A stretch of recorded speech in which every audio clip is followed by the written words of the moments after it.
I think we were far away from the heavy metal thing, because that seems to have a, they're all quite... Starting with a jolt as electrifying as AC/DC's signature riff, Angus Young has stirred controversy by naming 5 musicians he absolutely dislikes. Without resorting to quotes, let's dive into whose chords he's chosen to cut and why, and explore the implications of such a bold stance from one of rock's most iconic figures. Before we start, hit the like and subscribe buttons for more exclusive news. Angus Young's reputation as AC/DC's electrifying stage presence isn't just about his schoolboy outfit or runaway duck walk. It's deeply rooted in his uncompromising vision of rock. Raw, powerful, unfiltered. That ethos not only molded his own music, but shaped his opinions on those he believes distort rock's essence. The names he singled out, Eric Clapton, the Rolling Stones, Deep Purple, the Ramones, and Pete Townshend, aren't fringe acts. These names are legends. And for Young to challenge their artistry speaks volumes about his fierce convictions. First in his crosshairs is Eric Clapton. Young sees Clapton not as a groundbreaking artist, but as a collector of licks, borrowing heavily from blues legends and repackaging them without added depth. To Young, Clapton's reputation doesn't rest on originality or songwriting ambition, it's built on reassembly. By framing Clapton as merely assembling raspings of B.B. King and others, Angus implies that Clapton never truly earned his throne, he merely inherited it. That kind of uncompromising critique, coming from a guitarist of Young's stature, says more about how unforgiving he can be toward perceived imitation. Next, the Rolling Stones grab a lightning bolt of Young's disdain. He characterizes their soul detours as a betrayal of rock's gritty roots. Soul music, he insists, should remain within its original context. To Angus, rock doesn't thrive on mimicry or genre hopping. It's a realm of raw energy and authenticity. He dismisses the Stones' attempts at soul as inauthentic, as though they're cultural tourists rather than genuine torchbearers. It's a statement about purity. Rock should rock and not masquerade as anything else. Then there's Deep Purple, described in equally sharp tones. For Angus, they're nothing but a poor man's Led Zeppelin. And this is a broadside on both form and function. They copied Zeppelin's bombast without delivering grace or direction. It's not just a critique of sound, it's a rejection of effort, energy, and stage presence. When Angus recounts clashes with their crew, it's clear this dislike went beyond music into territorial insult. A demonstration of dominance, unfiltered and unafraid. Angus reserves a certain contempt for the Ramones, too. Punk's stripped-down aggression may power through small clubs, but it doesn't move him. He claims that their music, as emblematic of that movement as it is, didn't resonate. It felt amateurish, almost juvenile. For a musician whose jam-packed riffs have transfixed massive crowds, Punk's brevity and rawness strike him not as primal but undercooked. Pete Townshend and The Who find themselves under Young's critical lens. Townshend's iconic windmill riffs sparked countless imitations, but in Angus's view, imitation breeds disinterest. He sees Townshend's aggressive yet widely replicated style as exhausting. Once remarkable, it became bland through repetition. It's not just about musical differences, but about originality's lifespan. How a once bold move can morph into predictable familiarity. When a towering figure like Angus Young labels greats as unworthy, it ignites questions. How does one measure greatness? Is it technical virtuosity, cultural impact, originality, or connection with audiences? Angus's criteria skew heavily toward authenticity and visceral power. He values riffs that ignite, performances that engage, and musicianship that dares to leave a ring of fire behind.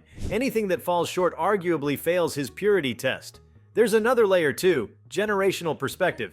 Angus came of age alongside giants like Chuck Berry and Buddy Holly, whose energetic simplicity resonates with him. His barometer of legitimacy is calibrated against that era. That's why Clapton, pulling from blues templates, or the Rolling Stones, pivoting into soul, or the Ramones, pounding out rapid-fire punk, all feel like deviations rather than evolutions. To Angus, rock dodged integrity when it chased novelty. These judgments also shine a light on the politics of respect in rock. Angus accuses some of cultural overreach, Stones dipping into soul, Clapton appropriating blues, without genuinely embodying their essence. To Angus, some artists cross boundaries without acknowledgement or reverence. They borrow flourishes, but leave the ethos of those genres behind. It becomes surface-level mimicry, not true homage. And that's a line he refuses to cross. What does it mean then for fans and musicians when Angus Young publicly rolls his eyes? It reminds us that reverence isn't universal. Icons aren't above critique. Sometimes rock's purity police show up, pointing fingers at the very institutions they helped shape. It's a humbling reminder that art exists in fractured perspectives, and reputation doesn't equal resonance. Yet one has to wonder, does Angus still hold these views today? Or are they relics of a less mature era? Some of his comments date back decades to moments when punk was viewed as threat, not heritage, and crossover genres were novel, not celebrated.